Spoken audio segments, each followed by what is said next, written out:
Welcome and thank you for joining us at the Michigan Literary Show. I am your host, Sylvia Hubbard. I am an author of high suspense and dark romance, and I'm also founder of the Motown Writers Network. I want to thank you for joining us today and supporting us on this new endeavor to the platform and to bring literacy and encourage more reading in our community. So our show is dedicated, or it's going to be based to help promote Michigan authors and to also encourage writers to get to where they need to be. So you will have a flavorful assortment of different guests that come on the show that talk about their books, talk about their life, and talk about their writing process.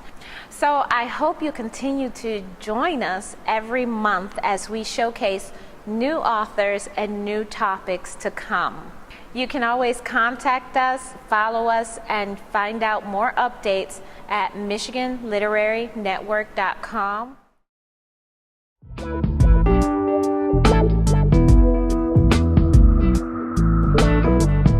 Thank you for joining us. We are here with the beautiful Miss Alison Vaughn, the author of Miss Gold Digging. And I want to say that this book, I read it like when it first came out, and it was life-changing for me, even though I felt like I had everything together. It brought out, like, I was like, okay, I got to start thinking this way too, because it like added cherries on top of a great sundae. So I love that, and I encourage you to get the book.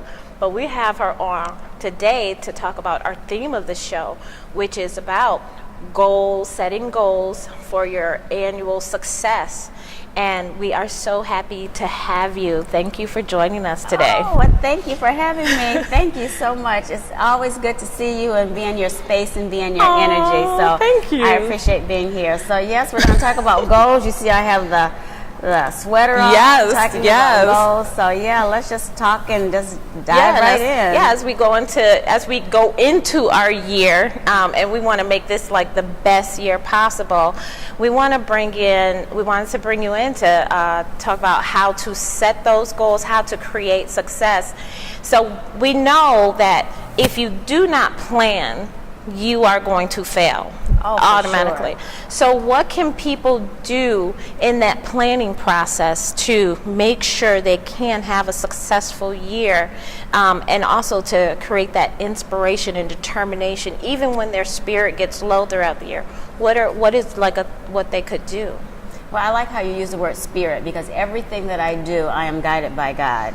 And so, like in the Bible, it says, write the vision, make it plain. So when people are writing their goals, their vision for the year, they should write everything down. I write everything down. I mean, I'm a list person. When I go to the grocery store, I write a list. When I start the day, I write a list. Right. And then once you write a list and you cross things off, it's a sense of accomplishment. Right. Like, okay, I need to do this, I need to do that, I need to do that. And you cross it off, and then it's like, wow, I've accomplished something, a sense of empowerment. Like, okay, I'm doing something on the right track.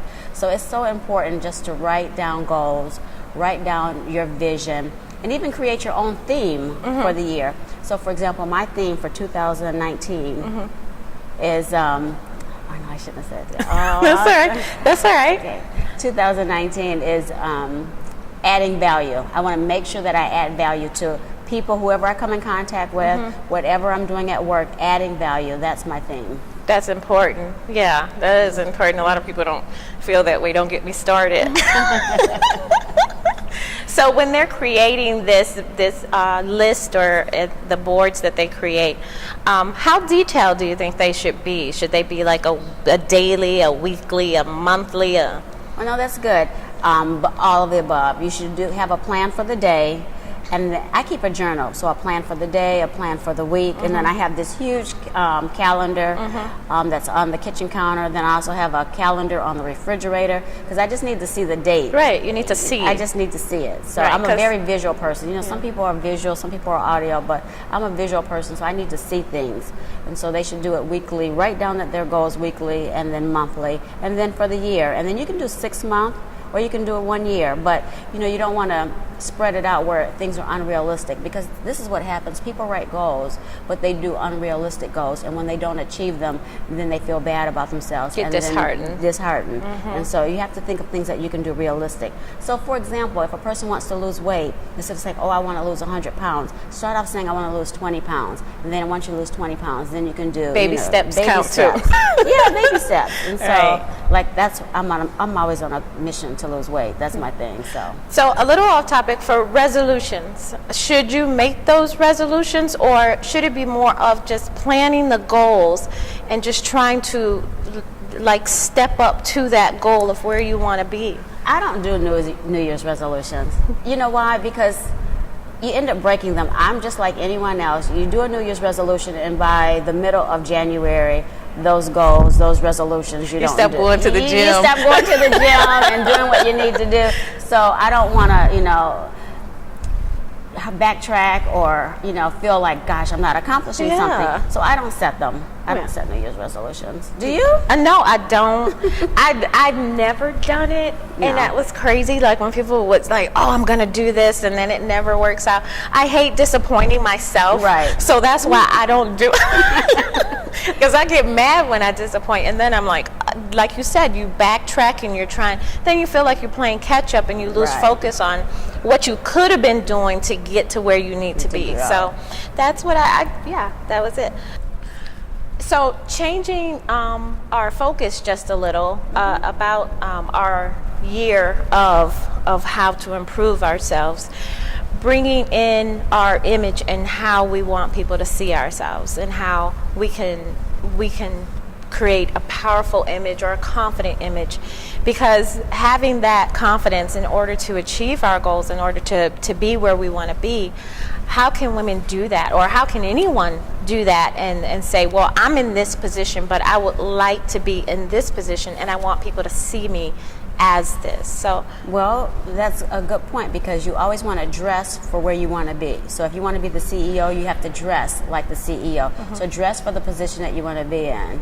And so I truly believe image is very important, because that says a lot about you. And so, I've had Jackets for Jobs for nearly 2 decades. Yes. And so I'm just so proud of Jackets for Jobs. We've done so many things. We outfitted and assisted over 27,000. wow, that's awesome. Yeah, 27,000 Detroit job seekers. So I'm so proud of being able to help the image of all these people that are looking for employment. Because when you feel good about yourself and you look good, you're more likely to get the job. Your posture is different. You feel good about yourself. You can step out there and say, I can do it. So image is so important. Right. And that goes in even for our personal lives and for our business life, for our personal life, business lives, and even as authors itself. Like when we're talking to authors, I do say that, like, dress for where you want to be or how you want to perceive yourself. If you wake up and say, hey, I'm going to have a great book signing, dress for that. Dress like you are going to have a great book signing, because you're taking pictures. So don't come in there looking like I just rolled out of bed. But that's almost for anything. And I even say that for people because during this time you want to lift your spirits. You want to feel like you are in that position where you want to be. Dress how you would like to perceive yourself at. So I love that, so taking your image and just even whether it's personal or whether it's business, dress for that. Dress for that, and you never know. And a lot of times people say, oh, I'm just going to run to the grocery store, or I'm just going to run and do something, and they might think about putting a headscarf on or just some flip-flop. You never know. That's when you always see someone. When you go to oh my God, I'm just going to run in. But image is so important, and people only remember the last time they saw you. Right. So, you might dress to the nines, but then that one time you have on a head wrap and, some flip-flop. The last time I saw her, she was looking crazy. So you always want to be on your A game. And you never know where opportunity, like you said, is going to land. And when you're doing things, you don't give yourself an opportunity to fail. Right. So those little tiny things that you can do to help yourself, become successful, just get up and do it. Just get up and do it. That's right. And that's what I talk about in both of my books. Right. I have we've been talking about Miss Gold Digger, Success is Sexy, but I also have another book, Inspired Style, and I talk about style and image and different things that you can do to look at different stages of your life. In your 20s, you want to look like this. In your 30s, you want to look like that. In your 40s, and so forth. So both books, I talk about image and style and how to put your best foot forward. Awesome. Definitely. So going forward, what would you say this year, what should one piece of clothing should a woman or a man make sure they have in their closet to make sure they can dress for success or have it there? Oh my goodness. For a woman, every single woman needs to have a little black dress. I mean, no matter what you're doing, every woman should have a black dress. I learned that the hard way. Oh, did you? You learned it the hard way? I learned that the hard way. Oh, no, yeah. You have to have a little black dress in your wardrobe because you can do so much with a black dress. You can accessorize it. You can just never go wrong. Wherever you're going, it's going to blend in, it's going to fit in, and you can just look very polished, professional, and it just goes nice. And for a man, he should always have a red tie, that power red tie. That is a good, oh my God, that is a good idea. Yeah, that power red tie. I never thought about that, but it does. It just like, you just kind of sit up and notice that's there. Yeah. That is awesome. Yeah. Oh my God, that is the best. I don't remember that for myself. I'm going to send him that, a tie. Yes. Yeah. Okay, so as we go on, of course, going through our year and everything, how should we plan not only for us to be successful, but our environment and going out to network or do things with other people, and how should we incorporate that into our lives? Because we have so much stuff to do. The reason why I bring that up is, and I like that because we have so much stuff to do. We're doing a lot more now than even 5 years ago. Right. But being successful, you can't do it by yourself. You know that you can't do it by yourself. You're not an island. Everybody needs some help, and everybody needs to network with other people. And there's that saying, your net worth is based on your networking. So if you're networking around the right people, your net worth will increase. Right. And then I like the saying by Steve Harvey, if you're the smartest person in the group, then you need to find a different group. Definitely. So you always want to be in a group of people that can help you level up, help you rise up, and help you expand your base. Because if you're always around the same people, then that's where you're going to stay right there. So I like going to different functions, but people don't like to network because they don't know what to say. It's awkward. Like, I really should talk to this person because I know that, there would be some added value to meeting this person and networking and doing business with this person. But I have no idea what I should say. And so, you just do small talk. Just start off with small talk. But networking is so important in business. You have to network. Yeah, you do. Don't be afraid to step out of your comfort zone and talk to people. And people are so afraid. They're like, in my comfort zone, I don't know what to say. They might not like me, but they might like you. Right. So think about the positive side. What if they do like you? Right. And I always found like successful people love to talk about their success. And I learned that from Andrew Harrison. He was like, if you're coming to a successful person and you're asking them, how did you do this, or give me a tip or something like that, really take that tip and do something with it, and then contact that person again and say, hey, this is what happened, thank you so much. He said they love that. Successful people love to share advice, and they love when you take that advice and use it, because and that's really important. I think we just talked about that at our writers meeting too. Is that right? Yeah. Just talk to successful people, because if you want to be, like you said, where they are, then you need to talk to them to see how they got find there. Out the steps, because they can save you a lot of steps by telling you what they've done, and save you a lot of hardship, time, and energy. So, but you said something very interesting. When you meet someone and you follow up with them, do it within 24 hours or 48, no more than 48 hours. So like if we're at a dinner and we exchange business cards and we talk, make sure you follow up. It was nice meeting you at that dinner. Do it while it's still fresh in that person's mind. Right. Just shoot them an email or something, and I think that's important. That is. Oh my gosh. So one more surprise question is, what is a good promotional, like a goal promotional tool that a person should have, whether it be business cards or pins or anything, when they're going out saying, hey, this is where I want to be, and I want to do the networking, I want to make sure when I'm out and about, what should I always have on me? Or as I'm dressed to success, but what else do I need? What other tools should I have? You know what? People do have business cards, but today so many people are on social media. And so if you don't have a business card and you want to connect with people and talk with people, connect with them on social media. And that's a good way to, talk with people, network with people, follow them, see what they're doing, see what their interests are, and then have them follow you. So that's a good way of keeping in touch and networking with social media. Because what I did I was at this really huge business function and I had run out of cards. So when I was going around talking to people, the first thing I would ask, hey, can I have your Twitter account? And immediately while I'm talking to them, I'll be like, okay, is that you? And I'll hit follow to show them, and they're like, oh my God, thank you.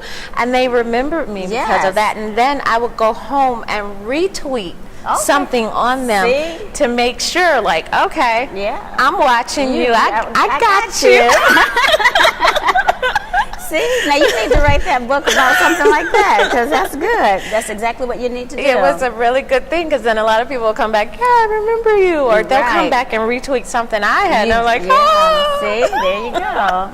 That is great. So how can people find out more about Alison and what she's done for the wonderful community of Detroit and connect with you on social media? Yes, connect with me on social media. I have my website, AlisonVaughn.com, and then there's also jacketsforjobs.org. They can follow me with my company, and then also they can purchase my book on Amazon.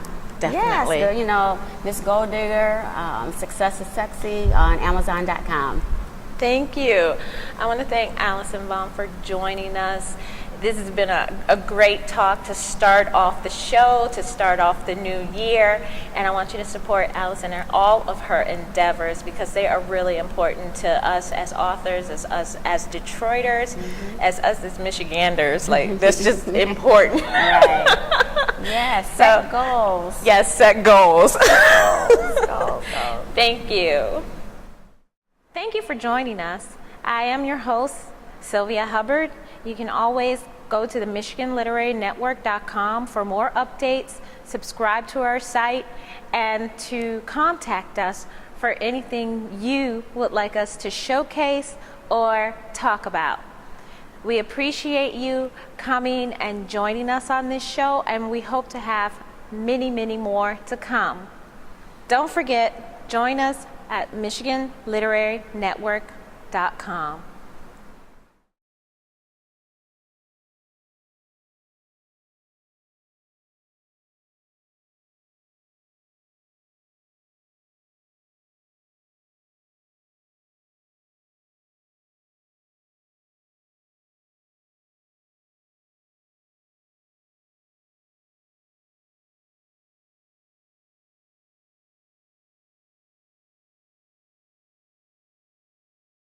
So I hope you continue to join us every month as we showcase new authors and new topics to come.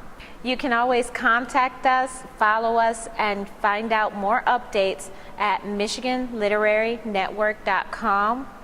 You can always contact us, subscribe to our updates, and join us on MichiganLiteraryNetwork.com.